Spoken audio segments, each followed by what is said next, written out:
respected principal, Shiksha School, all the esteemed teachers present here. First, let me clarify certain things. Number one, I am yet to be a doctorate. I am not Dr. Dibrugarh Sharma. I am simple Dibrugarh Sharma till now. Number two, delivering public speech. Once it was a tendency in my temperament, in my adolescence, in my youth. Now, public speaking has become an inseparable part of my life.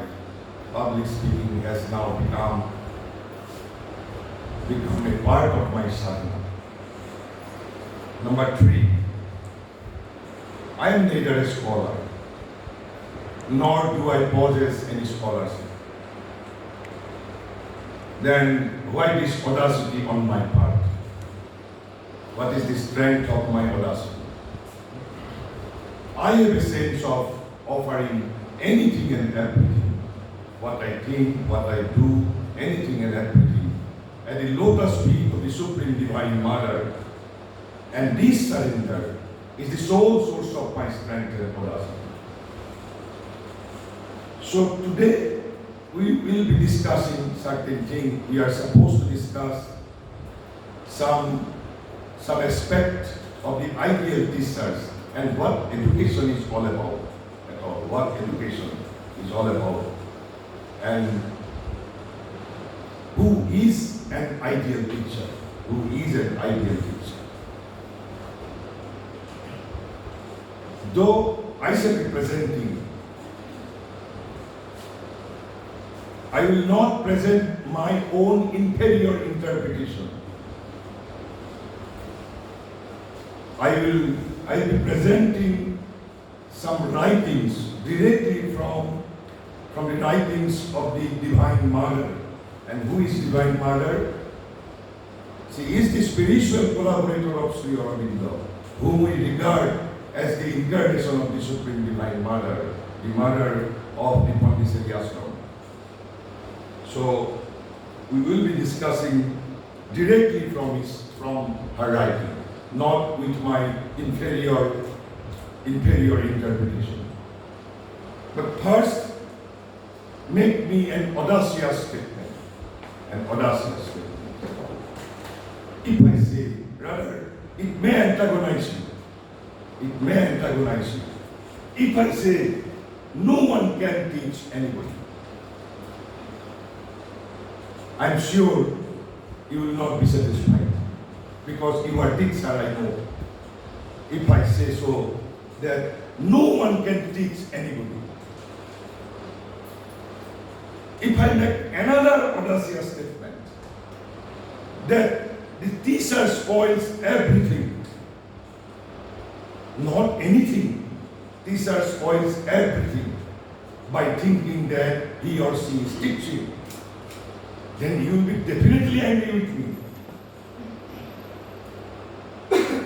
But you tell me, you answer me one thing.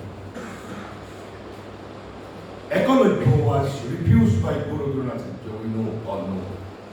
Yet he became a great archer. Who taught? Modern pedagogy has to answer. And then perhaps we may appreciate my ideal statement. The teacher may spoil everything. I was a student of accountancy. I was definitely taught accountancy in my college by my esteemed teachers. But today, accountancy has no role in my life. No role at all. My areas of subject right now is not accountancy. It's spirituality, yoga, Indian culture, Indian pedagogy. Not to boast of myself, but who is teaching me on this thing? Let me clarify I am not learning all these things in a formal manner. In a formal manner.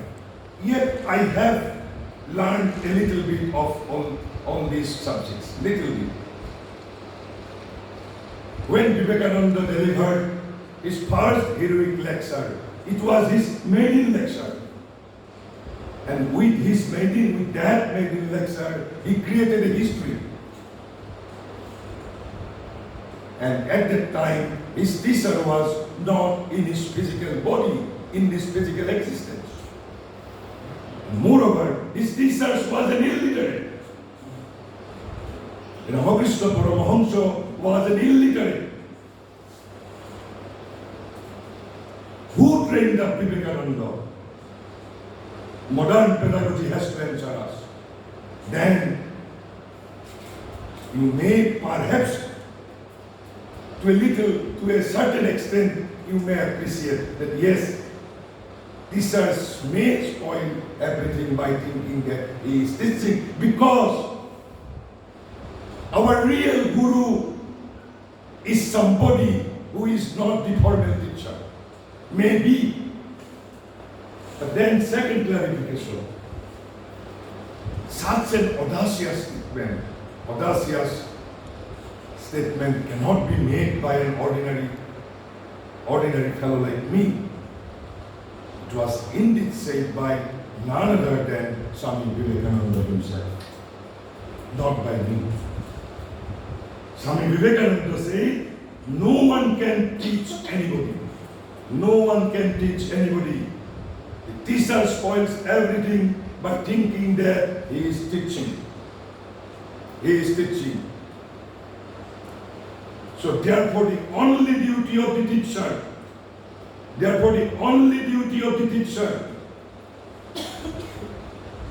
is to remove all obstruction from the way, not to impart knowledge, but to remove all obstruction from the way. Maharishi Sri Aurobindo, in his 3 principles of education, has said in the very first principle, he said, nothing can be taught. Swamiji has said, teacher spoils everything by thinking that he or she is teaching. Maharishi has said, nothing could be taught, nothing can be taught. And that is why perhaps nowadays the very word teacher is being substituted by another word. You are perhaps aware of a facilitator. The word teacher is being rapidly replaced by the word facilitator. So, we will be discussing about this ideal teachings, but first let us concentrate before we move on to ideal teachers. Let us first have an idea about the present educational scenario. What the modern people know by the term education. What is education for them? Education for the civilized modern people. What is education for them? Again, before that, there is a clarification. And this clarification is based on writings from one of the finest educationists of India, and he was late Professor P.D. Joshi. Through internet, you can know about him. And he once said that there is a need to clarify. What to clarify? That there is at present a need to clarify the meaning and aim of education. Meaning and aim of education. Why? And just it is necessary to clarify the meaning and aim of yoga. These 2 things are to be clarified, meaning and aim of education as well as yoga. Why? Because by the term yoga, what you know, what you understand, you know asana and pranayama. But asana and pranayama are themselves not the yogic process. Even is not a therapeutic science. Yoga is not a discipline to keep our health in a good condition. Yoga is a psychological process. Yoga is a psychological process. But right now, yoga is only identified with Hatha Yoga. Hatha Yoga is not the only yogic processes of India. Rather, Hatha Yoga is the earliest one, oldest one. We have the Ashtanga Yoga, we have the Jnana Yoga, we have the Bhakti Yoga, we have the Karma Yoga, we have the Tantric Yoga. There are lots of yogic processes. And asana and pranayama are two means among thousands of things, And Maharishi said, all life is yoga. Not asana and pranayama, all life is yoga. All life is yoga. So, Girish Joshi says that, he says, yoga is often identified exclusively with Hatha Yoga, and thus its true psychological nature remains quite vague. True psychological nature. Then, what is yoga? Maharishi says, yoga is a methodized approach. Towards where? Towards perfection. Perfection is the agenda. Perfection is the aim. Not keeping of good health.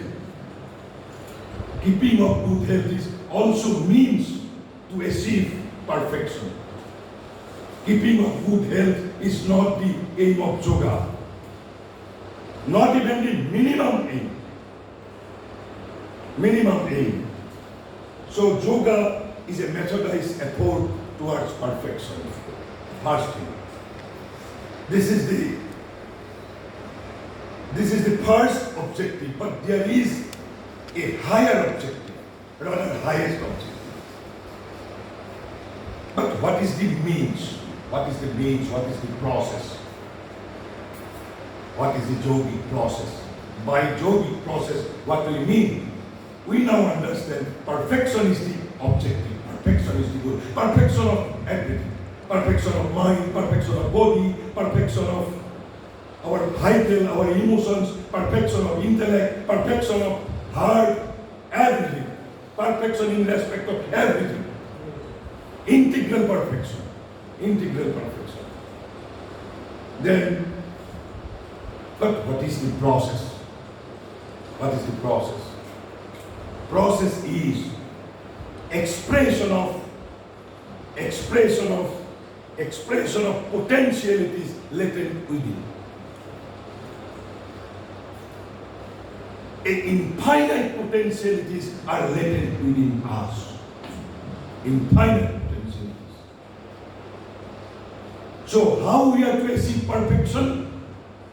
By expressing our potentialities latent within.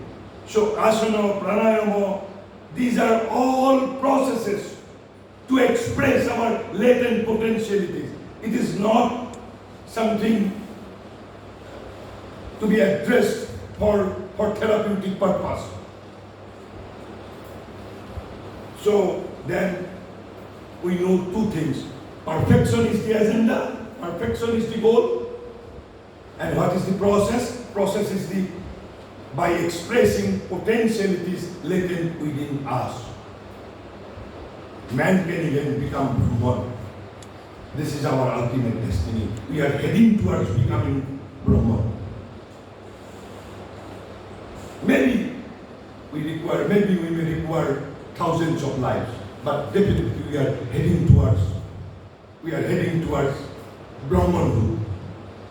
Because asatoma sadgamaya, tamasoma jyotirgamaya, mritturma amritamgamaya is our goal, ultimate goal. Not to become doctor and engineer alone. So, by expression of latent potential. But as I have said, but there is a highest objective of yoga also. Not only perfection, even for that objective, perfection is also a means. And what is that objective? That objective is union.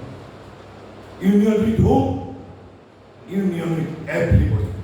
Union with praying, union with brothers, union with mother, union with clan, union with society, union with nature, union with country, union with humanity, union with the universe. Ultimately, union with the divine. So this union is the highest objective, highest goal of the yogic process. For that, we need perfection. And what is the process? By expressing potentialities latent within us. And similarly, education is often identified with. Education is often identified with vocational training. But vocational training is altogether a separate area. Education is something different, vocational training is something different. But today, what we know by education, education is often identified with the vocational training. And with some kind of mental culture, rarely, some kind of mental culture. But its fundamental nature of integral psychological process. So in yoga also Kirituji is saying, what is yoga? True psychological nature. In respect of education also, he has said the same word. That fundamental nature of integral psychological process remains quite vague. So yoga is psychological process. Education is psychological process. Then there is no difference between yoga and pedagogy. The first thing you have to understand, there is no difference, and Kirituji has used the word not even similar. He has used the word identical.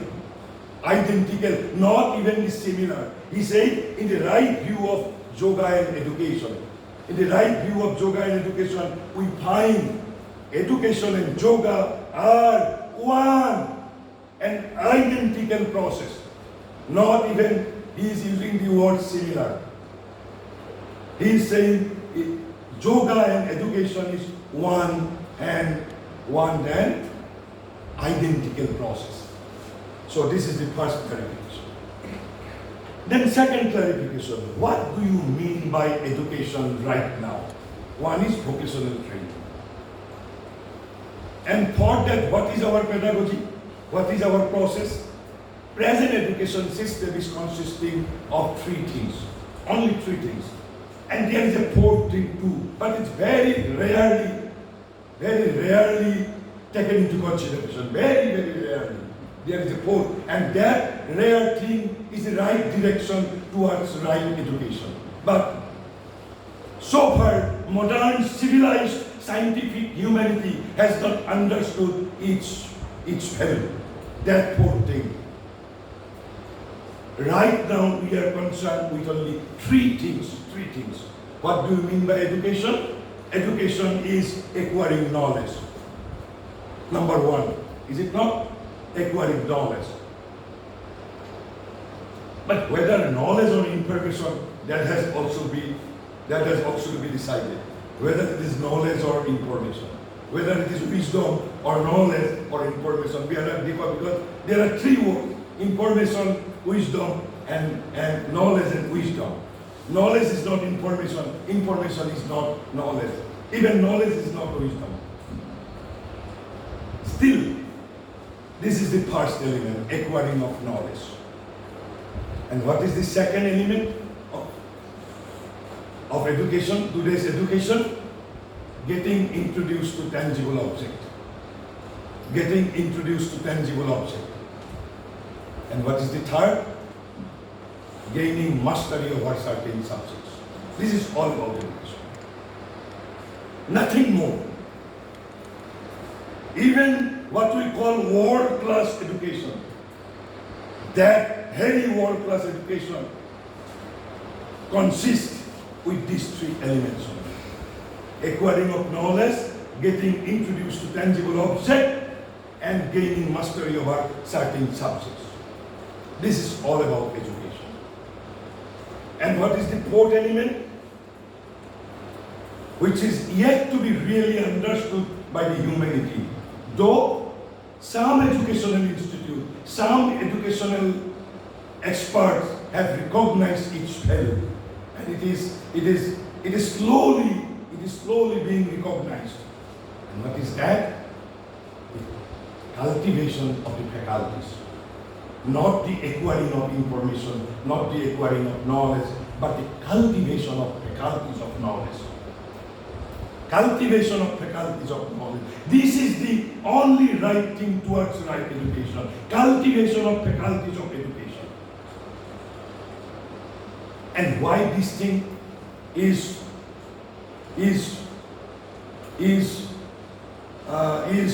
defective?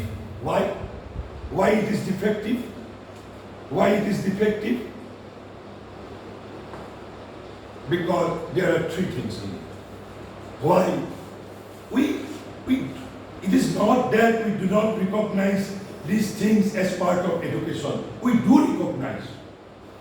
But what we do not recognize, that these are not the whole of education.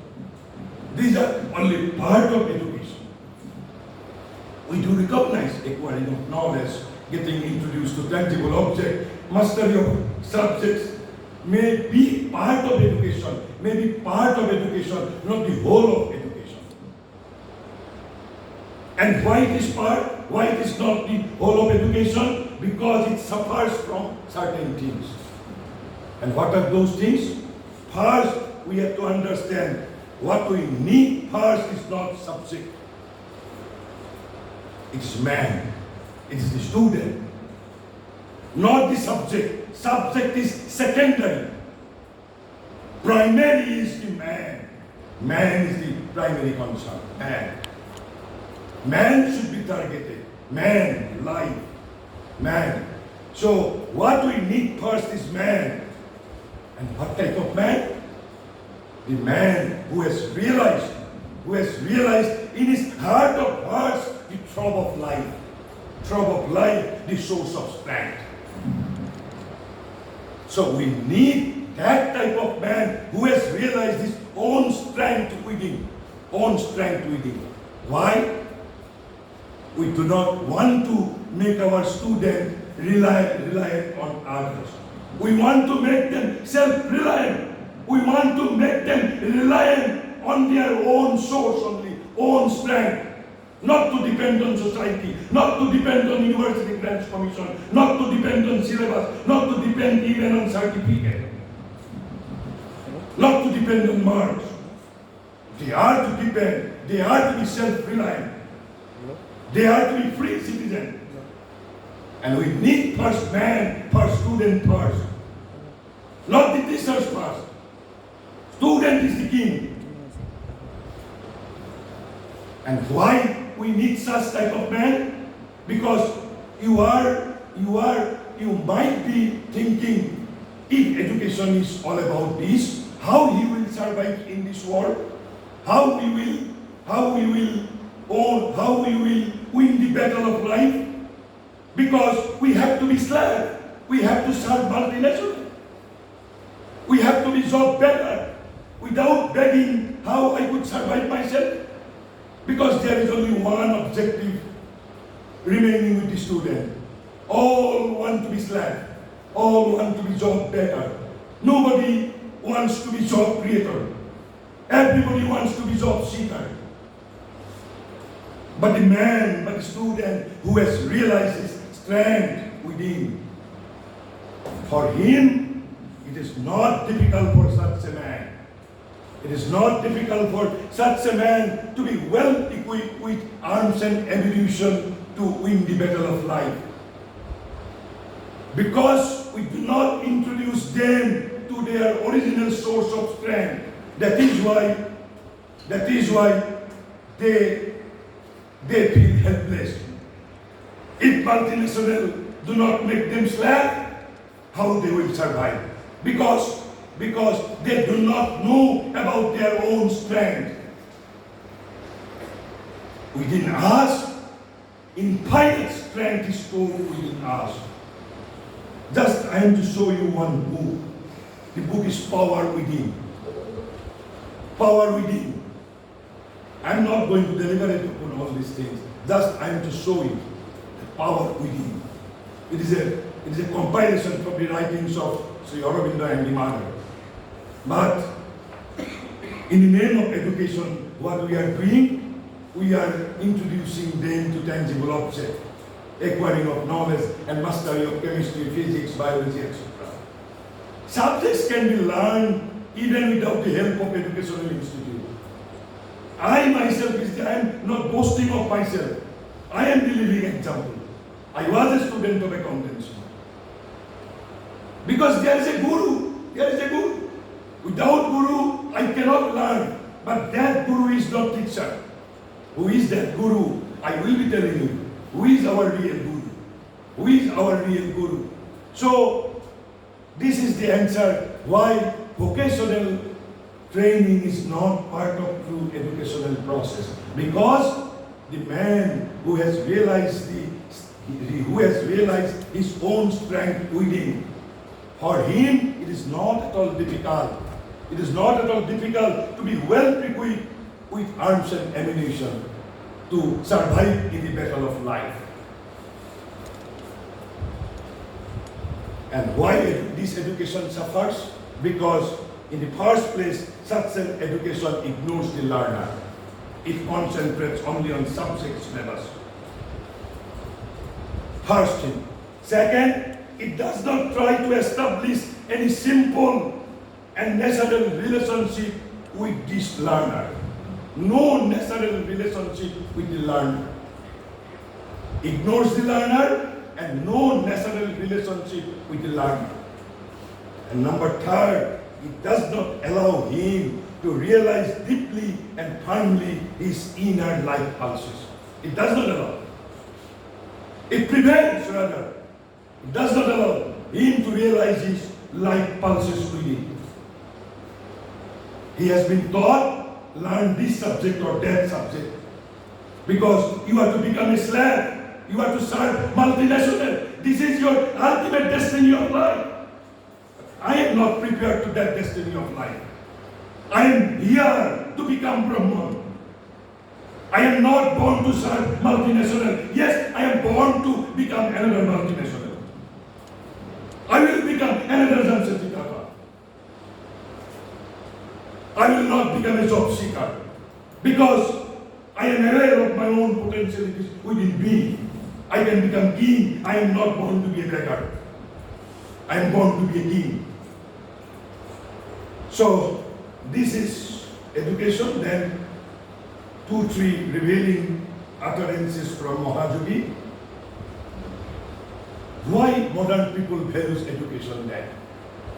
Why modern people, modern scientific, civilized people value education? Mahajogi says he values education for its utility. For its utility. Utility of what? In fitting a man. Because modern civilization wants to fit everybody. Where?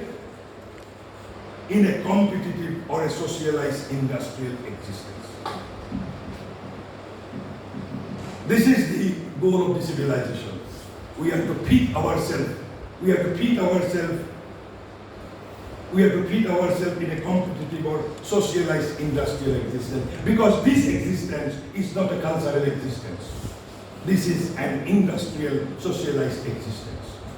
This is not cultural, this is not spiritual existence. Because this is commercial age. Who are ruling us? Not by the Prime Minister of India, not by the President of America, not by the President of Russia. Mahajogi says, we are being ruled by 3 rulers.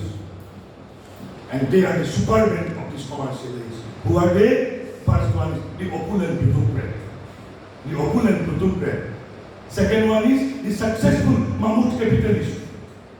And the third one is the organizer of injustice. And Maharishi says they are the supermen of this commercial age, they are the real rulers of this commercial age, but he has used another very interesting word, but they are the occult rulers. They are the secret rulers, they are the occult rulers. All our syllabus, I do not think it is being formulated by educationists, though it is ultimately formalized by the UGC. These are all approved in the background by the multinationals, by the opulent product, because this is purely commercial age. So this is then, there is a very fundamental conception of education. And modern civilized, two statements from two categories of men. One is thinker and one is sages. Thinkers and sages. Modern civilization has rejected the words of the sages because they have the inner vision. Modern civilization has accepted the verdict of the thinkers who are just intellectual. This is the irony of our age. And Maharishi writes, moreover, although man has not yet really heard and understand the message of the sages, and what is the message of the sages? I will be telling you after a while. But he has accepted the message of the thinker. And what is the message of the thinker and what is the message of the sages? The message of the thinker is educate thyself. What is wrong in it? It seems there is nothing wrong in it. Educate thyself, but this is not the message of the sages. This is not the message of India. Then you will be confused. What could be more than educate thyself? It's a so high fundamental message. Educate thyself. No, India is not content with all these things. India says, know thyself. Not educate thyself, know thyself. Atmanam Vitti. Know thyself. So this is the difference between know thyself and educate thyself. The modern intellectual scientific society has accepted the message of the thinker and has rejected totally the message of the sages. So then let me discuss three definition of education. Three definition of education. Then I will be moving on to the ideal research. So first, Vivekananda has said many things about education. Many things. So it is not possible to deliberate upon all those things. Let me only quote one of his very revealing and significant concept of education. Swamiji says, what we understand when we are discussing the meaning of yoga, what is the objective of the yoga? Perfection. Perfection is the secret agenda of the yoga, and the highest objective is the union. And Vivekananda says, why Kirichushi is saying that education and yoga is one and identical process? Because Vivekananda says, education is not acquiring of knowledge from outside. Education is manifestation, not acquiring. Education is manifestation of perfection already in man. Education is manifestation of perfection already in man. Already in man. And like Vivekananda, Sri Aurobindo has said, but the acquiring of various kinds of information is only one. So we are not ignoring the acquiring of information per se. but it is only one objective. But the acquiring of various kinds of information is only one, and not the seed of the means and necessities of education. Not the seed and central necessities of education. Then what is the central necessity of education? Just remember the fourth stairs thing in education, that cultivation of faculties of knowledge. Building up of the faculties of knowledge. Building up of the powers of faculties of knowledge. Not the acquiring of information. We want to make students self-reliant. So its central aim is the building of the powers. Building of the powers. Powers of what? Powers of the human mind and spirit. Human mind and spirit. Why? Maharaji says, it is the formation or the evoking of knowledge and will, not the acquiring of knowledge, but evoking of knowledge from within.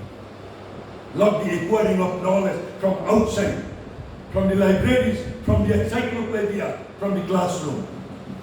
But education is to be evoked from within. Education is to be evoked from within. So not only evocation of knowledge, but evocation of knowledge and will both. This is education. And of the power. So, three things. What is education? Evocation of knowledge, evocation of will, and evocation of power. And why we have to evoke all these things? Because we have to use them. Because we have to use them. Where we have to use them? To use knowledge. To use knowledge, character, culture, that at least if no more. So this is education. And he has, after some time, he gave a very comprehensive definition of education. Very comprehensive one. Very comprehensive one.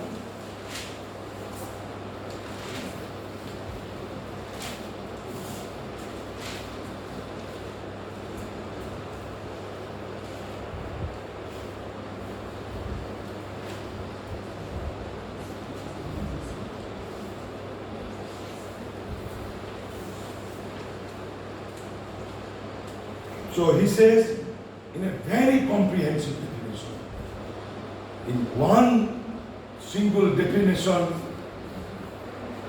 he has left out nothing.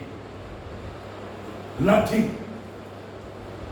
So he says, I think there can be no great dispute that there are three things which have to be taken into account. Three things will have to be taken into consideration. And what are those three things? And where? In a true and living education. So three things have to be taken into account in a true and living education. And what are those three things? The first one is the man. First one is the man, the individual in his commonness and his uniqueness. In commonness, as a race, as a part of the race, as a part of the society. So I have some characteristics which is common to all of you, but I have also my own uniqueness. So in a living and true education, first element is the man, the individual with his commonness and uniqueness. First element. And second one is the nation. The nation. And third one is the universal humanity. And that is why Maharaji says there can be no great dispute. And then he explains what is true and living education. But you have to keep in mind these three things: man, nation, and the universal humanity. Man with his commonness and uniqueness. It follows that alone will be a true and living education, which helps to bring out to full advantage. Number one is in the education is to bring out. Education is not something to be acquired, to be gathered from outside. education is something to be brought out from within. Brought out from within. So that alone will be a true and living education which helps to bring out to full advantage, number one objective. Number second, makes ready. Education has to make us ready. Ready for what? Ready for full purpose and scope of human life. Purpose of human life. Scope of human life. Not to make us slave to serve multinational. So education is to make us ready for full purpose and scope of human life. So this is related to man, the individual, with his commonness and uniqueness. And then,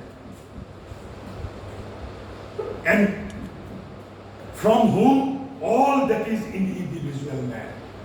So which helps to bring out what we are to bring out. We have to bring out all that is in the individual man.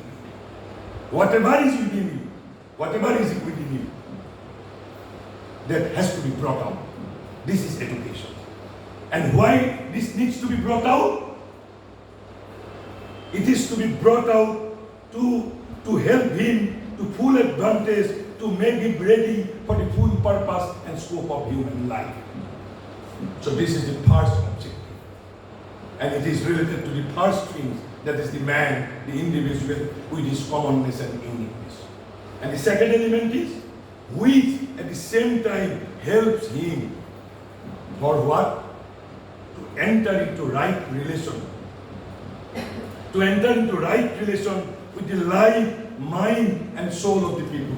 So, national education, nationalism. So, second element, nation. Why? He gives argument simultaneously to which he belongs. Because I am an inseparable part of my nation. It's a truth. It's not ethics. It's a truth. I am an inseparable part of my people, my nation. So, to which he belongs. This is the second objective, right relation with the nation. Because I belong to the nation, inseparable part. And the third objective, with that great total life, mind, and soul of humanity. To that great life, soul, and life of the humanity. What is that great humanity? Of which he himself is a unit. That is the humanity. Because I am also an inseparable unit of the total humanity. And my country is also an inseparable part of that humanity. So these three things. And just today you check out what is the etymological meaning of the very word education, even in English culture. I think education, the word education has been derived from some Latin word. Do you know what is the meaning of the education word? To bring out. To bring out. Plato says, what is education? Education is remembrance. What are to be remembered? What is within us. What we are carrying from what we have been carrying from our previous life. So the very word of the education is bringing out. So Vivekananda says education is manifestation. So in that light, we have to now discuss who is an ideal teacher. But before that, another conception has to be understood. Before who is an ideal teacher, another concept is also required. Who is man? Who is man? Whom you are teaching? Whom you are teaching? This is important. So it is not yet realized what this soul is or what that true secret, whether it is child or man. This is not. So India thinks man is portion of the divine.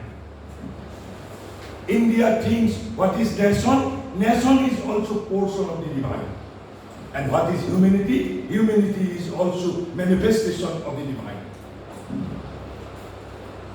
So just like we are individual soul, my nation is collective soul. My nation is collective soul. And humanity is the highest collective soul. And what is soul? Soul is nothing but a manifestation of the supreme truth. So, who is an individual in Indian concept? We are a living power of the eternal truth. We are a living power of the eternal truth. And what is my nation? My nation is also a living power of the eternal truth. And what is universe? Universe is also the manifestation of the Supreme Brahman. Vasudevam Sarvam Iti, all Sarvam Khalvidam Brahman, all is Brahman. This is the very Vedantic foundation. Entire world is not created by divine. It is the self-expression of the divine, manifestation of the divine, not creation. It's not created by divine. Rather, it is the self-manifestation of the divine in the form of humanity, in the form of animality, in the form of plant, etc., etc. So this thing has to be understood. Because whom you are teaching none other than divine. But we are at present portion of the divine, not the whole of the divine, portion of the divine. Because Gita says, who are we? Which is Momo, Evo, Amso, Sanatana, my portion eternal. So that is the first conception, that you are not teaching a human body. You are teaching a divine. You are in charge of divine. You are in charge of divine. But that divine is yet to become full divine. He is at present only the portion of the divine. So now then, what is the ideal teacher?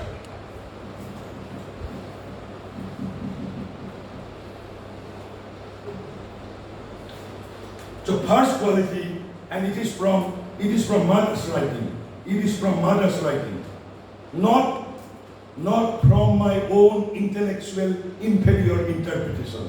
I am just bringing to you, I am just presenting to you what mother has said according to who is ideal teacher, according to the mother whom we consider, whom we adore as the incarnation of the Supreme Divine Mother. But his official identity is, she is the spiritual collaborator of Sri Aurobindo, whom we adore as the incarnation of the Supreme Divine Mother. So first quality of a good teacher, mother says, complete self-control. Not partial self-control. Complete self-control. Full self-control. So complete self-control not only to the extent of not showing any anger. That you are angry, but you are not showing your anger. That is not what is meant here. So mother says, complete self-control not only to the extent of not showing any anger, but remaining absolutely quiet and undisturbed under all circumstances. And if you are not capable of remaining quiet in all circumstances, you are definitely not an ideal teacher. You have to learn, you have to practice. There are lots of practices, lots of disciplines are available. Thousands of. So according to mother, but remaining absolutely quiet, you just note the wording. Remain absolutely quiet and undisturbed under all circumstances. This is the first quality. Whether you agree or not agree, it's up to you. Then, second quality, aspiration for progress. Not in student, but in you. Not in student, but in you. You must have aspiration for progressing yourself. This is the second quality of an ideal teacher. Above all, must there be knowledge that the teacher himself must always progress. Must always progress. If he or she wants his students to progress, If you are one, your student to progress, then you are to progress parallelly. Otherwise, it will not take place. Must not remain satisfied either with what he is or what he knows. It's a constant aspiration, a living flame of aspiration for progress. Number 3, it's a very interesting. Perhaps no teacher's training program would say. The third quality, mother says, no sense of superiority over your student. No sense of superiority over your student. No preference or attachment even to the best student. There cannot be nepotism. There cannot be partiality. So, no sense of superiority, no preference or attachment for a particular student. It is selfishness. So, must not have any sense of essential superiority over his students. You are not superior essentially over your student. Because who is the student? He is the portion divine. And what you are also portion divine. So you are not superior. No essential superiority. Apparently you may be superior, but no essential superiority.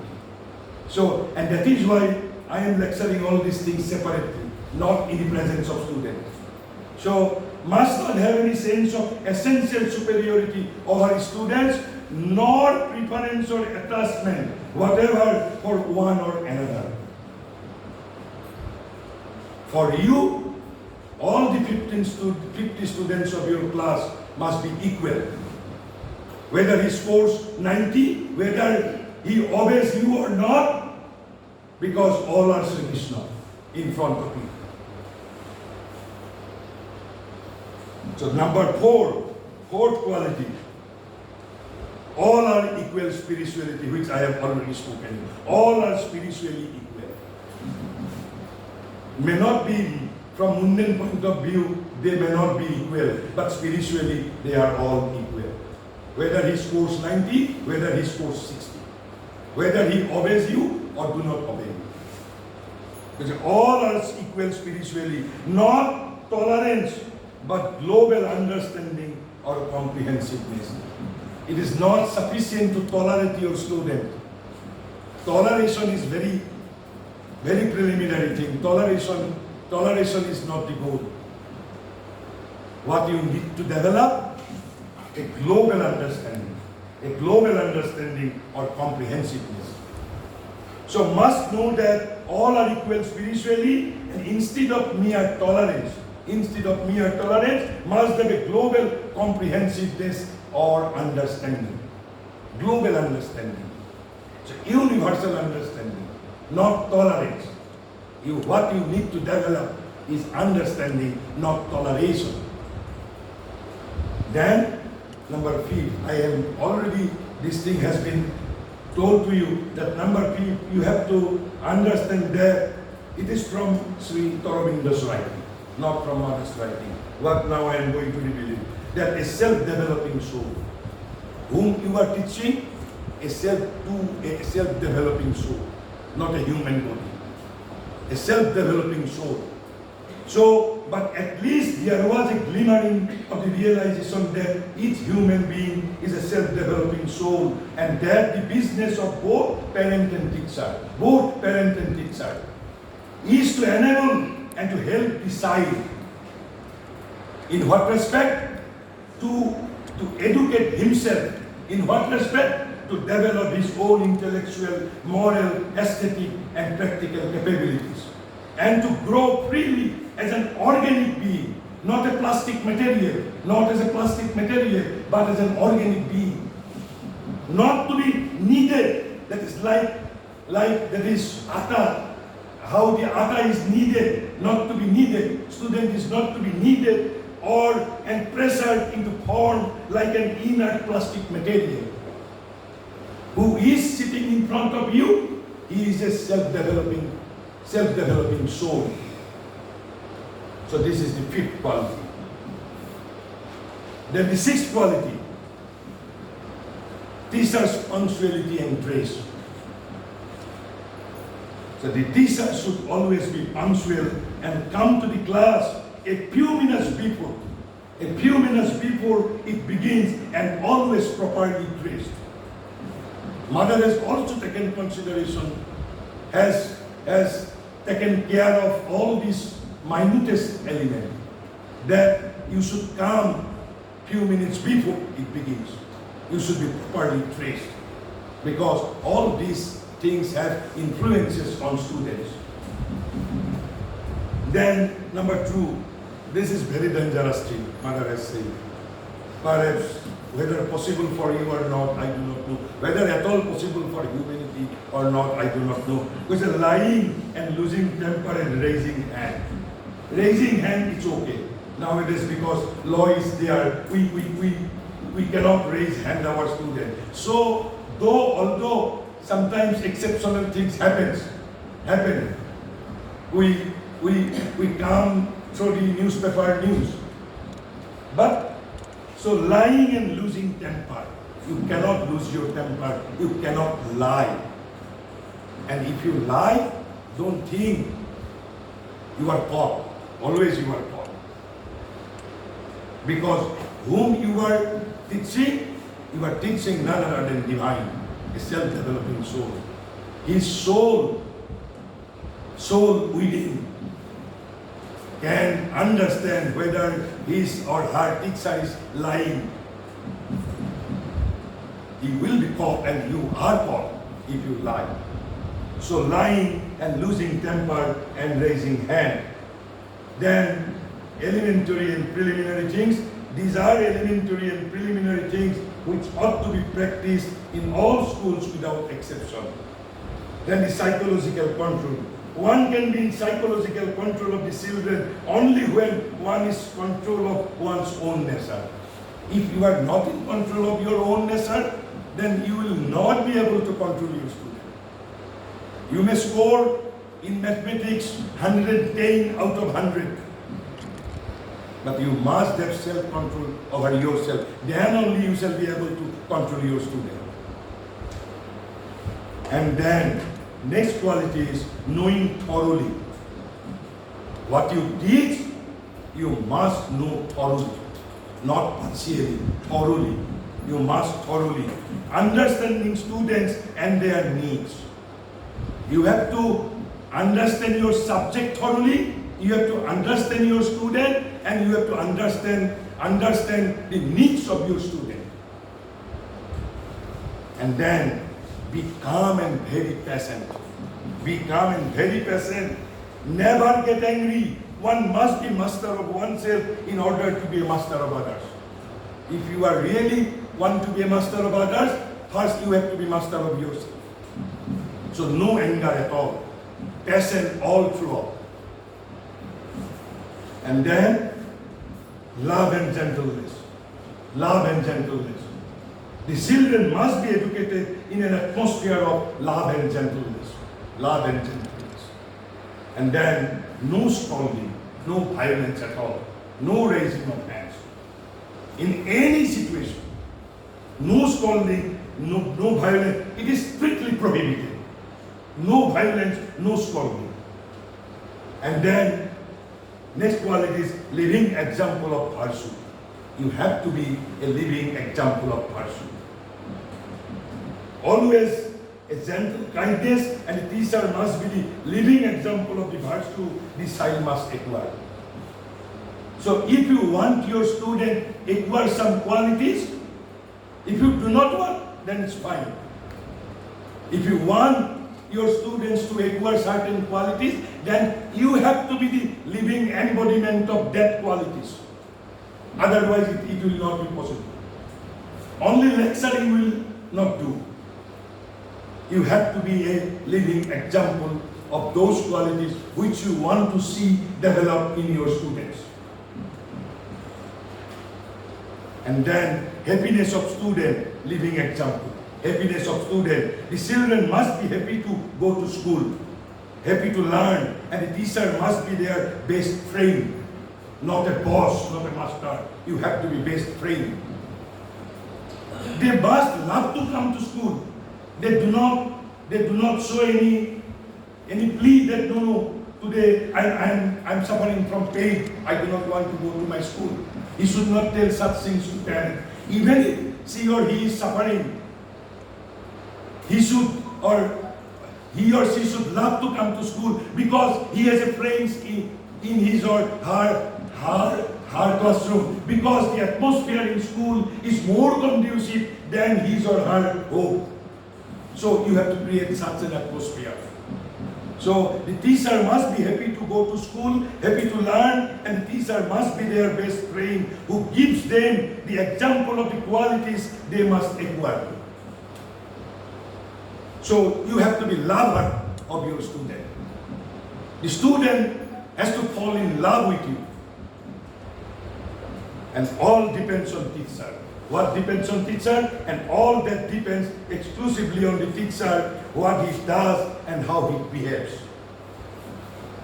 So then last one thing, and let me conclude. Then who is the powerful teacher? Who is the powerful teacher? Is knowledge? No. Mother says example is the powerful instructor. Example. Living example. So example is the most powerful instructor.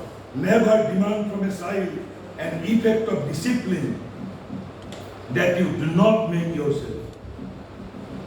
Calm, equanimity, order, method, absence of useless words ought to be constantly practiced by the teacher. So to become a teacher, to become a student again, it's a very difficult job. It's very easy to become Cabinet Secretary of Government of India, but it's not that easy to become an ideal teacher. So calm, equanimity, order, method, absence of useless word ought to be carefully practiced by the teacher if he wants to instill them into his pupils. But this is not exhaustive lecture. This is some partial thing which I have spoken to you. So not from my own interpretation. These are not my own intellectual opinions, but straight, directly from Mother's writings and the Sri Aurobindo's writing. And then let me conclude with some Vivekananda's conception on pedagogy. Vivekananda's conception on pedagogy.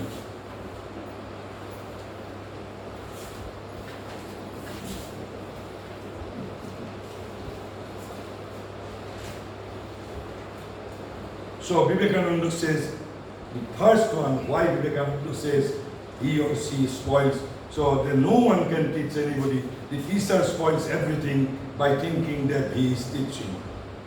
Therefore, the only duty of the teacher is to remove all obstruction from the way. Not to impart knowledge, but to remove all obstruction from the way. No one was ever really taught by another. Why he is saying all these things? Each of us has to teach himself. But how? Because the external teachers offers only the suggestion.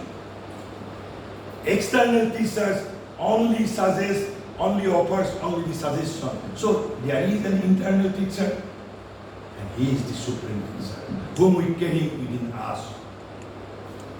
The divine, indwelling divine, the divine who dwells within our heart. So the external teacher offers only the suggestion which rouses the internal teacher, to work, to understand things. This is the pedagogy. And then Das Vedanta says that within man is all knowledge. Even in a boy it is so. And it requires only an awakening, and that much is the work of a teacher. So you are to awaken. You are to awaken. That much of the teacher. Then Vivekananda reveals who is our real teacher. You have to grow from the inside out. So pedagogy is not a process outside inside. Education is a process inside outside. So you have to grow from inside out.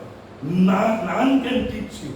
None can teach you. None can make you spiritual. There is no other teacher but your own soul. So these inner elements should be focused. And with these few words, let me conclude here.